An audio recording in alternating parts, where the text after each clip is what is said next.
చందమామ కథ. దేవతలైన దెయ్యాలు. పోలవరం ఊరి చివర మర్రి చెట్టు మీద చాలా దెయ్యాలు కాపురం ఉండేవి.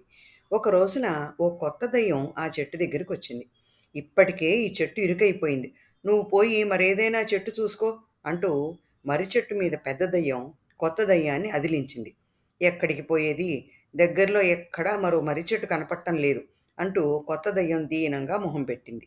అయితే మనుషుల మధ్యకు పోయి ఉండరాదు అందొక దెయ్యం. మనుషులతో వేగటం మహా కష్టం.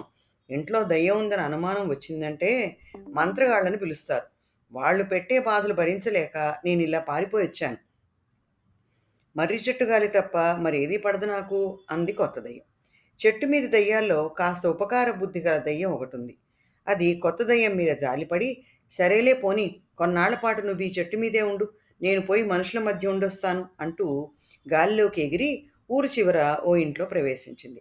ఆ ఇంటి యజమాని పోలయ్య. ఆయనకి భార్య, ఇద్దరు కొడుకులు.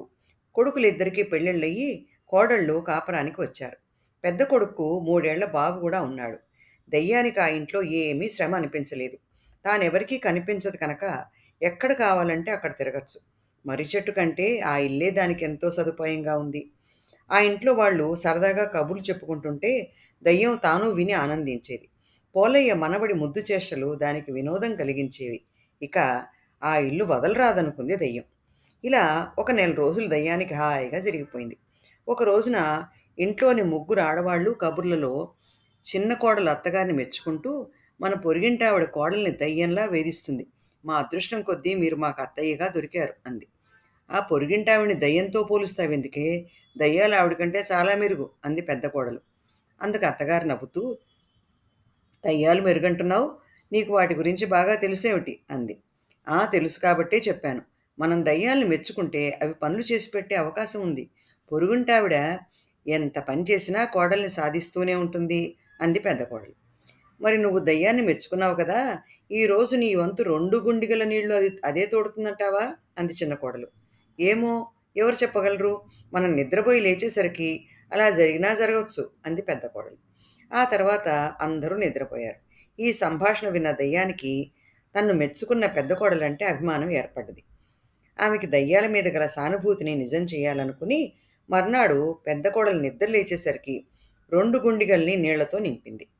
పెద్ద కోడలు నూతిగట్టు వద్దకు వెళ్ళి 2 గుండిగల నిండా నీళ్లుండటం చూసి ఆశ్చర్యపోతూ అత్తగారిని చిన్న కోడల్ని పిలిచి, మీరేమైనా నీళ్లు తోడారా అని అడిగింది. ఇద్దరూ తోడలేదన్నారు. చిన్న కోడలు ఒక్క క్షణం ఊరుకుని, రాత్రి మామగారు మన మాటలు విని మనల్ని ఆట పట్టించేందుకు ఈ పని చేశారేమో అంది. అయితే పోలయ్య, అతడిద్దరు కొడుకులు నూతి దగ్గరికే రాలేదన్నారు. కొంపదీసి ఏ దెయ్యమో ఈ పని చేయలేదు కదా అంది చిన్న కోడలు. దయ్యాలకి ఇలాంటి ఉపకార బుద్ధి ఉండదు. తమాషా కోసం మనలోనే ఎవరో ఈ పని చేసుంటారు అంటూ పోలయ్య అందరి ముఖాలకేసి పరీక్షగా చూశాడు.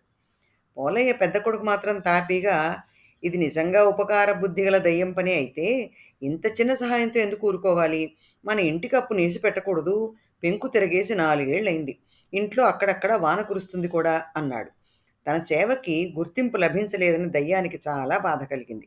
అది ఆ రాత్రి ఇంటి కప్పు మీద పెంకులన్నీ చక్కగా సర్దిపెట్టింది. మర్నాడు తెల్లవారు లేస్తూనే అంతా తన్ని మెచ్చుకుంటారని దయ్యం ఆశగా ఎదురుచూసింది. అయితే పోలయ్య నిద్రలేస్తూనే ఓ గావు కేక పెట్టి పడిపోయాడు. ఆయన ఇద్దరు కొడుకులు కంగారు పడి వైద్యుణ్ణి పిలుచుకొచ్చారు. వైద్యుడు పోలయ్యను పరీక్షించి, ఈయనకి కడుపులో పుండుంది.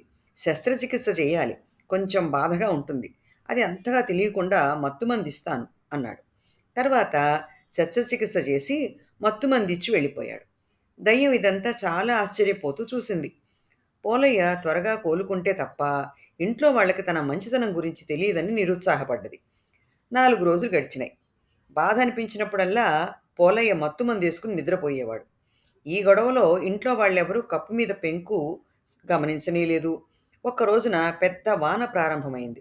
పోలయ్య మంచం మీద లేచి కూర్చుని కొడుకులతో, ధాన్యం గది జాగ్రత్త, అది తడిసిపోవడం జరిగితే మనం తిండికి అవస్థపడాల్సి వస్తుంది అంటూ కేకలు పెట్టాడు.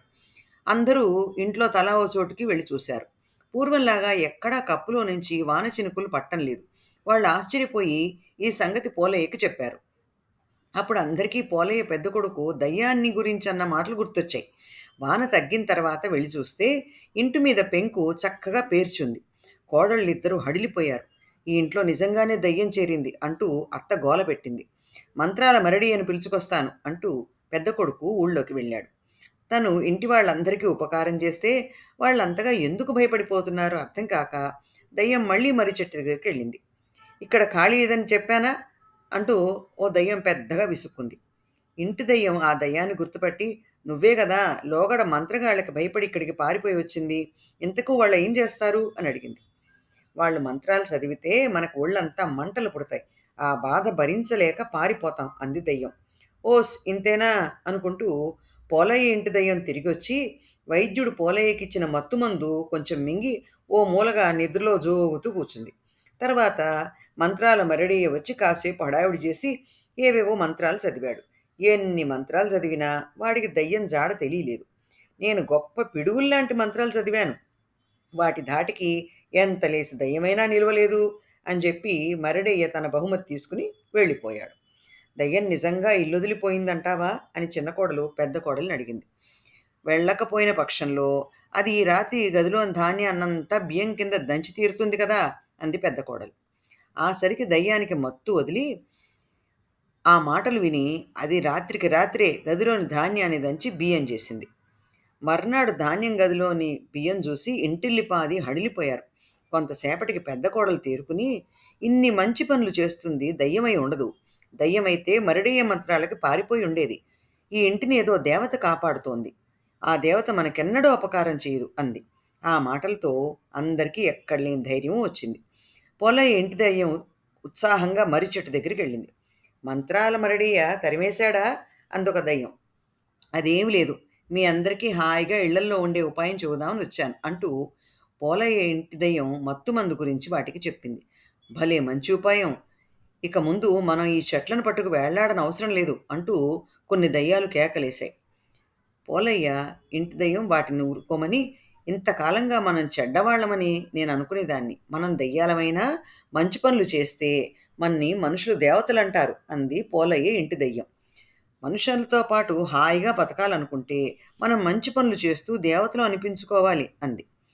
ఆనాటి నుంచి మంచి పనులు చేసిన దయ్యాలన్నీ దేవతలయ్యాయి, చెడ్డ పనులు మానలేని దయ్యాలు మాత్రం అలాగే ఉండిపోయాయి. కథ సమాప్తం. మరో మంచి కథతో మళ్ళీ కలుద్దాం.